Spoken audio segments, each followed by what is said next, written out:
ये बिल्कुल एक संभावना है कि कोई अपना रूप बदल सकता है अगर वो चाहे तो। और आज भी ये घटना कई लोगों के द्वारा देखी जाती है, विशेष रूप से हनुमान भक्तों में। तंत्र विज्ञान के कई पहलू हैं। एक वेद इसके लिए समर्पित है।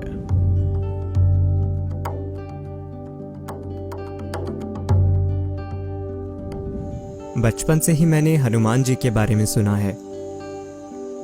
किस बारे में? हनुमान। मैंने ऐसा सुना है कि हनुमान जी जब चाहे विशाल रूप धारण कर लेते थे, वो उड़ा करते थे।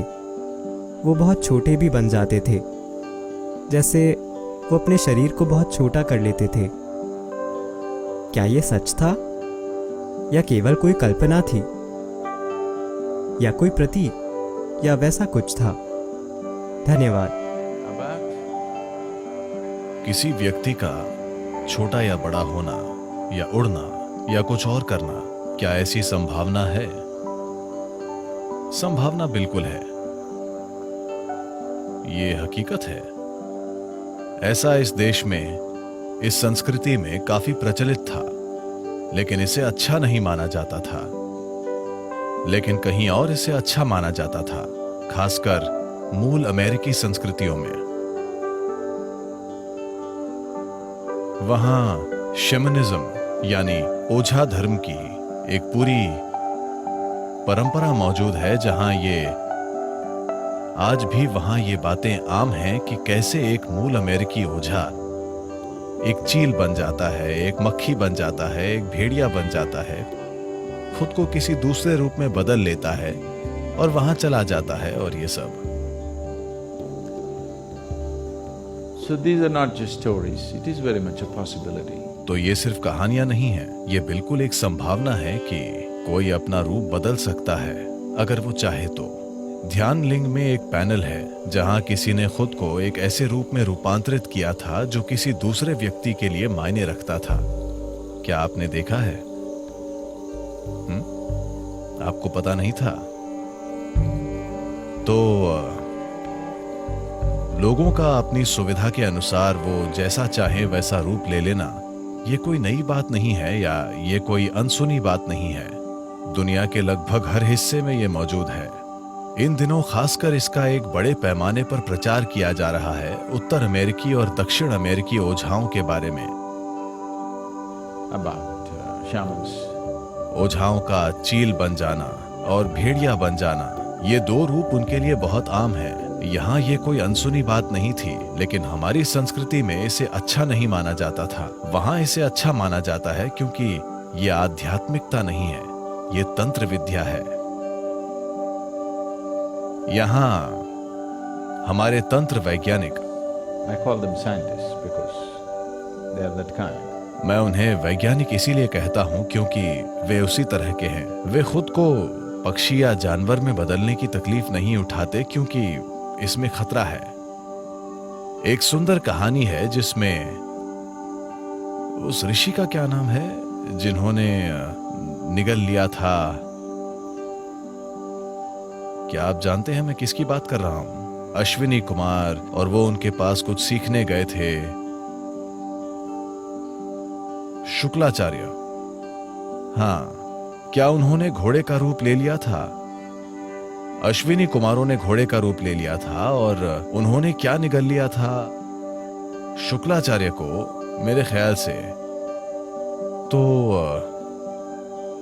एक पूरी बड़ी कहानी है जो शायद महाभारत का ही एक हिस्सा है। ये कृष्ण अवतार से जुड़ी कहानी ज्यादा है। तो इतिहास में इस तरह की कई घटनाएं मौजूद हैं, और लेकिन इसे चीजें करने का निचले स्तर का तरीका माना जाता था, क्योंकि जब आप कोई और रूप ले लेते हैं तो इस शरीर को सुरक्षित रखना होता है और इसका हमेशा दुरुपयोग हो सकता है। तो ऐसी घटनाएं हुई हैं जहां किसी ने अपने शरीर को थोड़ी सुरक्षा के साथ वहां छोड़ दिया, और मान लीजिए वो एक चील बन गए और कुछ समय के लिए उड़ते रहे, लेकिन जब वो चील वापस आई तो शरीर वहां नहीं था। तो अब वो चील क्या करेगी? चील आकर यहां बैठती है और कहती है, मैं एक योगी हूं। दयनीय स्थिति है ना। चूंकि आप उड़ नहीं सकते, इसलिए आपको लगता है कि चील होना एक बड़ी बात है। चील होना कोई बड़ी बात नहीं है। हालांकि वो ऊंची उड़ती है, पर वो हर समय नीचे देखती रहती है। यहाँ बैठकर ऊपर देखना ज्यादा अच्छा है, ऊपर जाकर नीचे देखने के बजाय। वाकई। तो